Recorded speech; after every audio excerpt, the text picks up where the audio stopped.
22nd of February, when the earthquake hit Christchurch, I was here in Wellington.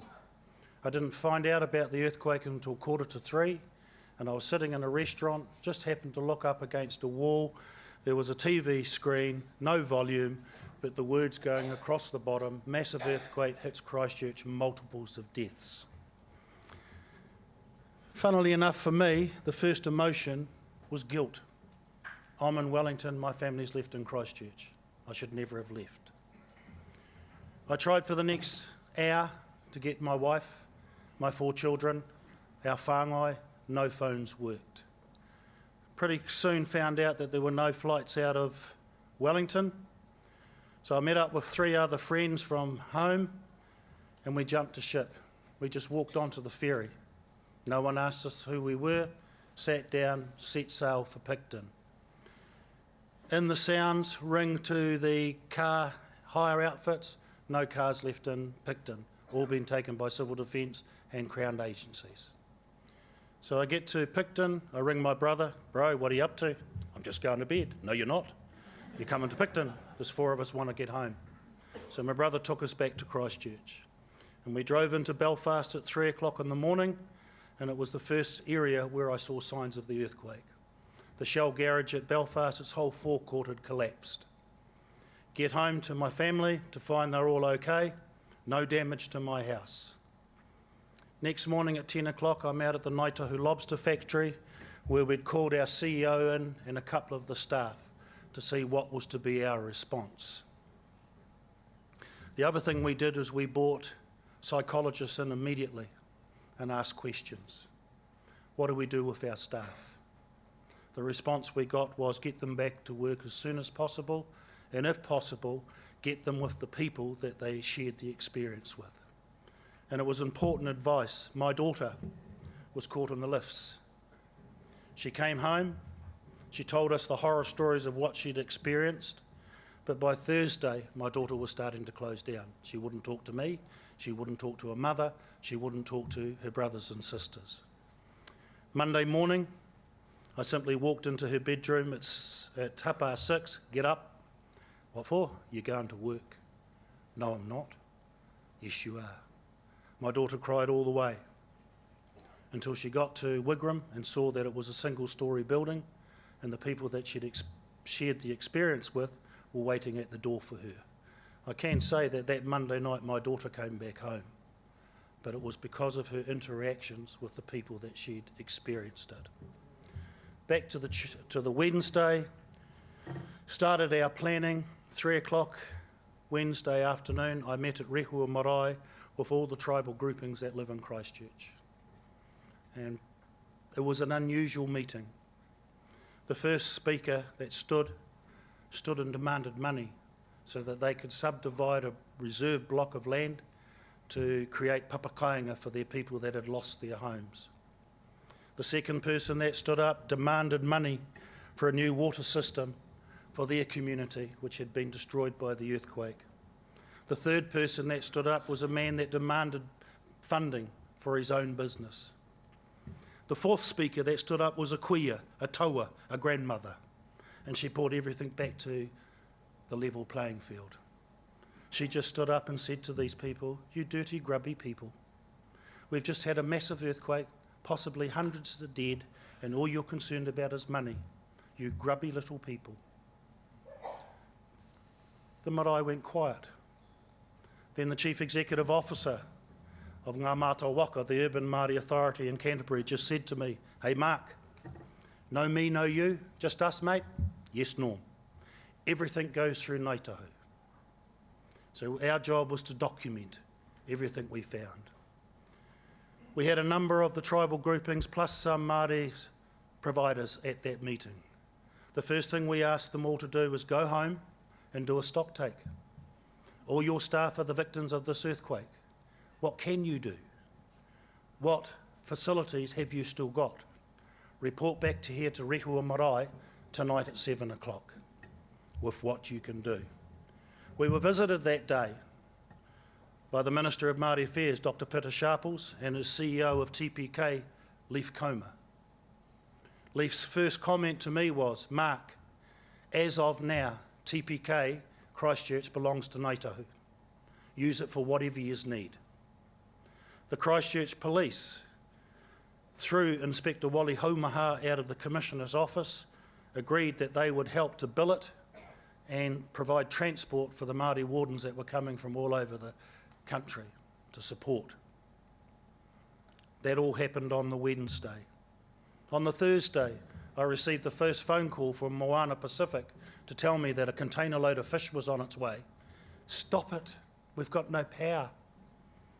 You cannot send perishable goods.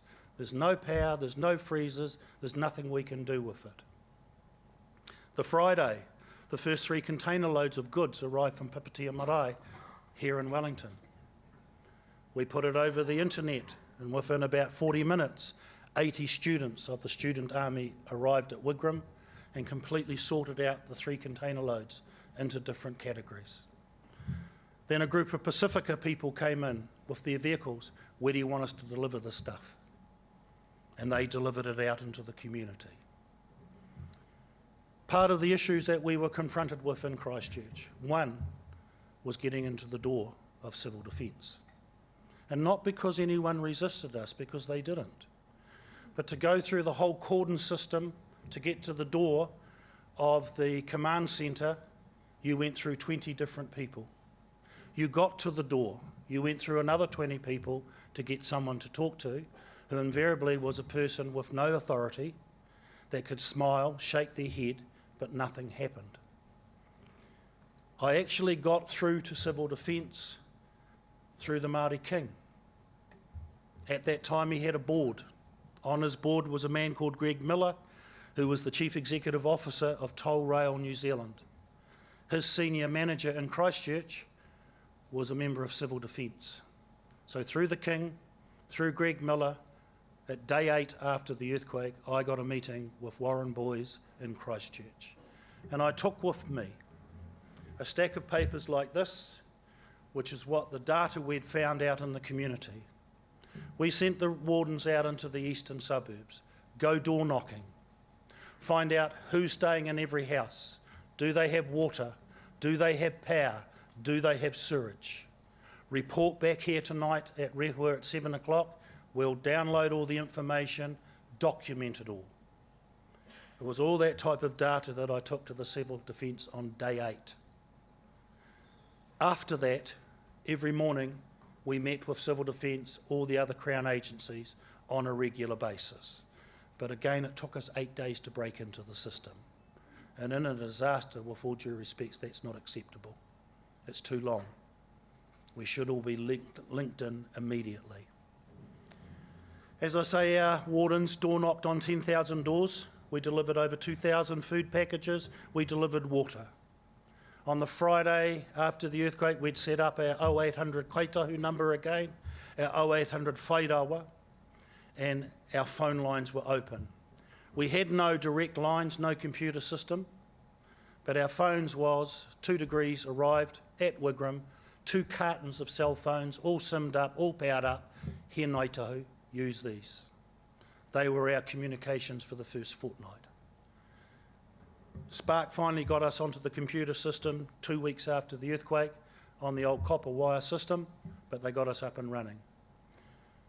If I go back to the September earthquake, we still had our phones in a computer system. It took us 4 days to ring every Ngāi Tahu living in Canterbury just to check on their conditions. One of the things that shocked us, because I did a lot of those phone calls, whenever we rung an elder, all we'd get is, no, we're fine, look after the young ones. Yes, but Toa, I know your house is broken. I've driven past it. Yes, but we're fine. Look after the young ones. So we did. One of the other things that we did on that first day is we adopted a theme, Aroha nui ki te tangata, love to all people. And it was a simple message. We dealt with every person we come across in the community, regardless of race. We weren't there just to look after Māori. We were there to look after our community. Lots of beautiful things happened in Christchurch through that attitude. The other thing we did is we invited all the migrants that live in Christchurch to join with us. Our rationale for doing so, most of them are the unseen citizens of our town. Come with us. What we get, you get. We gave them a building to operate out of at Rehua Marae, like we also gave TPK a building to operate out of. Joining with the migrants actually in some ways helped us. We tried to get the Ministry of Social Development down. We couldn't get them to visit us. The migrant community asked and they came. And when they met with the migrants were sitting on the paipai with us at Rehua Marae. So the Ministry of Social Development had no choice but to talk with us also. Out in that community, lots of beautiful things happened. And a story I like to tell, one of our DJs goes down to the Portaloo and there's an old man there who just looked at it and said, "Excuse me, lady, are you Ngāi Tahu?" "No, sir, I'm not, I'm Ngāti Parau." "Do you know that Ngāi Tahu used the K instead of an NG?" "Yes, sir, I do. I actually work for Ngāi Tahu." "Well, I just heard some gossip in the community. If you needed help, you could ring 0800 Kaitahu." So I did. But I fully explained to the young lady on the phone that I was not a Maori, I was a Pākehā. The young lady said, "So's my mum. How do I help you, sir?" "I'm desperate for food. Do you know that your people delivered that food to my house within an hour? Isn't this beautiful?" I listened to an old Pākehā lady on the radio. She heard a noise in her yard and she pulled her curtains back. And her yard was full of Pacifica and Māori boys digging out the liquefaction. I didn't even ask them, "Isn't this beautiful?" There's no barriers in Christchurch at the moment because all of those silly barriers that we create in here were knocked over by the disaster. Because in a disaster, we're all equal. We're all victims. And it broke down a lot of the silly barriers that existed in Christchurch prior to the earthquake. I doubt if there's a Cantabrian that will run down a student for another generation. Certainly not a city-dwelling Cantabrian that's going to run down a farmer because they turned up in their droves with their tractors, their bulldozers, their helicopters, their shovels, and they helped in the community. It helped break it all down. What were the issues that came out from the processes? New Zealand Army came in. They set up cordons. But in the eastern suburbs, all they did is go round and round and round and round in circles around the street. They didn't stop to talk to anybody, they just drove round and round in circles. It drove the locals crazy. They wanted to start stoning them. Why? Because the whole of the eastern suburbs was full of liquefaction mixed with raw sewage. And all you had was groups and trucks going around and round, putting all that dust everywhere. Not a clever thing to do. We saw instances where we've got one Crown agency going down one side of the street, another on the opposite side. They get to the end of the street, they swap sides and they come back, but they're all asking the same questions. When you've got a highly stressed people in the aftermath of a disaster, big groups of people turning up to ask the same questions drives people crazy. There was an announcement on the paper. The water tankers will be in the Aranui region at 10 o'clock in the morning. Then our mayor couldn't understand why the people in Aranui went crazy when the truck arrived at 3 o'clock. Well, mayor, when you've made an announcement that your truck will be there at 10 and people are lining up at 9 o'clock, but your truck gets there at 3 o'clock, what do you really think is going to happen? They're going to get angry with you. We had the silliness of the portaloos being delivered into the community. The street would come out and say, "Don't put it here, put it out there by that house over there. The couple in there are in their 90s. Nope, we're told to put it here and this is where it's going." Not once, many times. People are highly stressed. Don't do that. It's not intelligent. They react against it. Soon as that truck drove out, the people on the street picked the portaloo, took it over to outside the 90-year-olds and put it on the ground. But that sort of nonsense really is not necessary. You sent all the agencies in to help. And I'll talk about the relief centre down at Ngāwewā. And I'll talk about one of my elders, a woman in her 70s who run Tertiary Education Commission in Christchurch. Her house is knocked off its piles. She goes down to the welfare centre at Ngāhau Whā and applies for a billeting allowance. She's handed a document, but you can't fill it in here, take it home and bring it back tomorrow. So she goes home, she fills the document in, she comes back the next day, hands it in at the counter. Wrong document, lady, you've got to do this one, but you can't do it here, take it home. So she took it home, filled that document in, came back the next day, back to the counter. Wrong document, lady, you need this one, which was the first one that she'd done. So I suppose I have to go back home again, do I? What do you mean? Sit down. 4 minutes later, the form's filled out, finished, stamped. What was the point of doing that to people? It just drove them crazy. One of your senior officials was kicked off Ngāhau Whā, marae, was asked to leave the marae, go out to the gutter, pick up your manners, and then come back in. But you are not speaking to people like this. Some of your staff that came down treated the victims of the earthquake like they were the lowest of the low, and whatever was being doled out was their own personal money. Again, you can't do that into a highly stressed community. Just a couple of weeks ago, as the acting chair of the Canterbury District Health Board, I went to Cheviot and I met with the local community, but I also met with the local mayor. Now, within the first week after the earthquake, they were guaranteed a number of people that would be in the community to help. The first person was appointed the day before we got there 3 weeks ago. 5 months after it was said these people would be in the community. Not acceptable. You put these people up that are going to go and they need to be on the ground as soon as possible. Not 5 months later, not 6 months later, when they're needed, straight away. I was invited to Blenheim by the tribes of Te Tauihu, the tribes at the top end of the South Island, because they had major issues on the response to the earthquake in the Blenheim region. One of the issues they gave was that Red Cross came in, went up the Awatere Valley, came back and reported that everyone was okay, but they missed out 14 families. If you go around the Lake Grasmere area where the salt works are, a number of the farmers in that region actually had people living on their farms in buses and in caravans. No one spoke to the locals. None of those people were checked because no one knew they were there.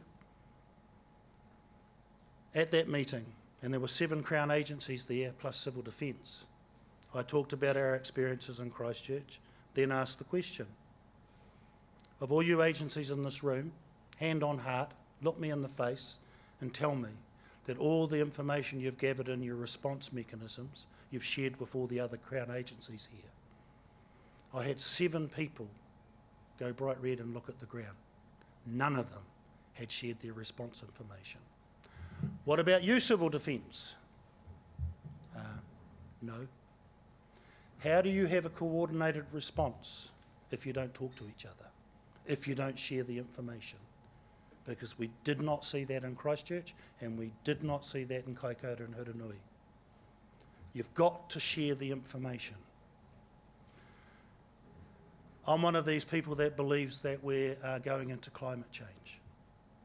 I also believe from my time on the Deep South Science Challenge Board that we're going to be beset in the future with these weather bombs that will create little mini disasters all over the country. I do not accept that we're ready for this. If I look at the things that happened again with the Hurunui and the Kaikoura earthquakes, some of the same mistakes that were made with the Christchurch were repeated again. Even in my own organisation, who we put $100,000 on the table to get these peoples to set up these response mechanisms in the event of a disaster, I took one look at the room when I walked into our building on the Monday and saw what my staff had rushed out to buy, to immediately realise we have not learnt one thing. The room was full of perishable foods. They'd rushed out and bought all these mink blankets. What the hell for, I don't know. But it was like a panic buy. And even though we'd paid $100,000 to have all of these processes set up, my organisation also absolutely failed in the second earthquakes. But so did yours. You have to share the information. Within 24 hours, maraes right across the whole length of the country were ready to receive refugees from Christchurch. Dunedin, the marae down there at Otako, they ended up with 2 busloads of Bhutanese refugees that had only just come into the country. None of them spoke English. My own marae was open within 4 hours of the earthquake, and within 4 hours they were getting refugees coming from Christchurch. A bad incident happened on my marae. 2 men, highly stressed, almost come to blows over whether a window should be open or closed. And the response of one of our women to stop this was to jump in between them. Not an intelligent response, but it was the only way that she knew how to stop this fight erupting on the marae. At the marae level, given that most of us will immediately open our doors to take in people, to act as welfare centres, we need a geared up relationship where we're talking, where we have protocols in place, communication lines in place, so that we can immediately start to engage. But we haven't got those. Even after the Christchurch earthquakes and all of what we did, we still do not have that working relationship that immediately kicks in. We get it at the heads of our organisation, but we don't get it at the coalface, the working side. It has not worked properly yet, and we need to get this sorted out. From a Māori perspective, I believe that you need a protocol with the tribal authorities, you need a protocol with the maraes, because they will open their doors to take people in. But we need to be talking about this. We don't do it correctly. 6 weeks ago, I had the pleasure of being invited up here to hut to Orongo Marae. The simple reality is, up here, you're light years ahead of where we are in Christchurch, and yet we went through that disaster. Orongo works with civil defence. They've got all their documentation, they know how to fill it in, they know what to do. None of that work has started with Ngāi Tahu, but we've been through a whole series of massive earthquakes. Why hasn't it started? I personally, as the chair of Takahanga Marae, wrote to Civil Defence 4 times after the earthquakes. Takahanga Marae is a welfare centre. Would you please come and audit us? Tell us what don't we have on the marae that we should, so that we can act as an appropriate welfare centre. 4 letters, 6 years, still no response. Not acceptable, people. We will open our doors. We will take in refugees. I was asked to mention some of the things in Kaikoura, and I want to just put some things into perspective. Lots in the media about Ngāi Tahu put up all this crayfish. The simple reality is Ngāi Tahu has a fish receiving depot in Kaikoura. We had 1,500 crayfish in tanks, no power. You had a choice. Send it up to the marae, feed the people, or chuck it in the rubbish. We took the decision, send it up to the marae, feed the people. But we need to be linked in, people. All of us. We are facing a very uncertain future with climate change. We will have these weather bombs all over New Zealand.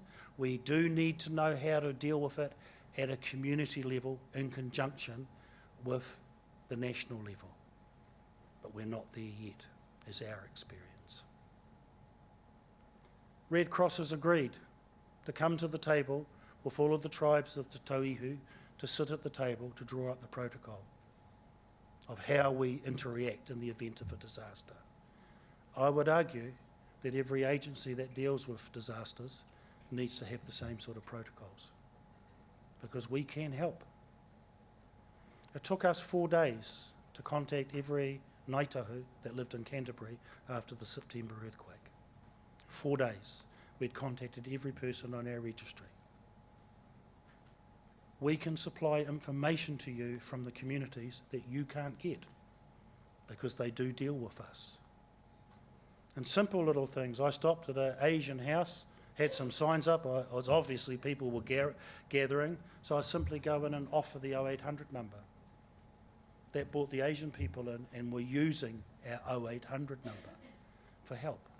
Again, we could be working with all the agencies on this, but that connection just isn't there yet. And as a person that's been through the earthquakes and know what they do, please come to the table. Let's write these protocols up. Let's have a working relationship so that we all know what we can do in the event of a disaster and how we share that information that we gather. Because I doubt if there's another agency out there that could give the data that we could based on the Māori population of Christchurch. Because they talk to us. They fed the information to us. We could feed it to you. Crown, you've got to get your agencies sorted out also on how you help these communities. And I'm speaking here now as the acting chair of the District Health Board of Christchurch. Under new regulations, when the event of a disaster, we have to apply for the funding. What we applied for Kaikoura and Hurunui was 12 point something million. What we got was 3.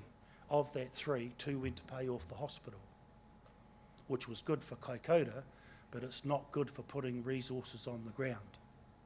It's not good for all the psychosocial issues that come out of disasters. We've had a 120% increase of mental health issues in Christchurch since the earthquake. It isn't slowing down, it's increasing. We're on another upward curve. We're starting to see some of the results coming in from Hurunui, Kaikoura around mental health issues.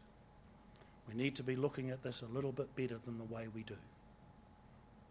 In saying all of this, it's not all negatives. We survived Christchurch. We came out of it a very different community than what we were going into it. Lots of the barriers that were there, self-imposed barriers, have been broken down in Christchurch. And different communities that we've never talked before now speak on a regular basis. So please, it's not all slaps, but just think of your community. You've got to have a relationship. That's how we can go forward together in the aftermath of a disaster. Kia ora.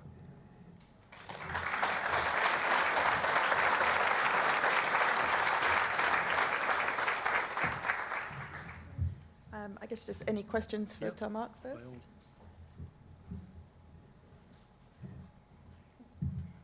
Oh, bugger. That was really interesting, Mark. Lots of issues there in Christchurch. A fabulous summary and overview from a Māori perspective. I'm just wondering, in terms of putting communication procedures and protocols together, what would you recommend in terms of how would you ideally go about, one, establishing those, and also what they might entail? It's simple. Just get in touch with the iwi authorities. I'll tell you a little story. I attended a meeting with Trustpower New Zealand, and I was invited specifically to be asked a question. And the question was, now Mr. Solomon, if we wanted to get in touch with Te Rūnanga o Ngāi how would we do it? I said, well, given that our headquarters is in Christchurch, I'll probably look up the phone number and ring it. Yes, but sir, we can't speak Māori. Thank God, either can I, but I can speak English. I'm saying this not to be facetious, but at times we get political correctness gone to the point of stupidity. Ring them. They're in the phone book. We want to come and talk. We want to set these protocols. If you go through the iwi authority first, then they give you the contacts with the marae communities, who really are the community, not us. We're the construct that's there to look after their assets. But it's just as simple as picking up the phone. You know, I was at another function the other day and the mayor was talking about, how do we have a relationship with these new migrants that live in our city? I've got a cunning idea, Mayor Leanne. Hello, my name's Mark. That's how you start a dialogue. Just ring. We are no different to you.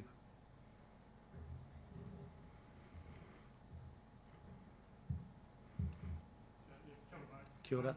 Given that we have a review of CDM by the Technical Advisory Group going on right now, what is the one thing that what is the most important thing from your point of view that could come out of this review that would improve the sort of issues you've been talking about? That we set up the communications lines, that they're automatic, not something that we've got to go try to break the door down to get. They're automatic. I will say when the Kaikoura and the Hurunui earthquake hit, we had Civil Defence and Red Cross in our offices at 8 o'clock the Monday morning. But they didn't do that with any of the other iwi that were involved. So we've created that sort of relationship, but it's not standard, and that's what I'm saying. In our communities, it's got to be a standard format. We've got a protocol, we know what to do, we know the appropriate people to contact immediately, and let's work together.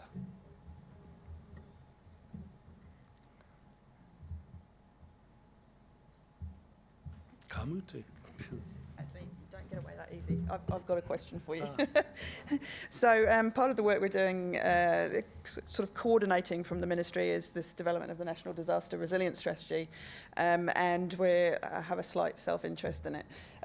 But one of the things we're doing is sort of envisaging the future, like where do we want to be in 10 or 20 years' time, and what is that broader disaster resilience that we need to build with our communities. Is there any work that's going on that you're aware of, you're involved in, and any thoughts on where we need to be? As I said earlier, I've already started a process with Red Cross.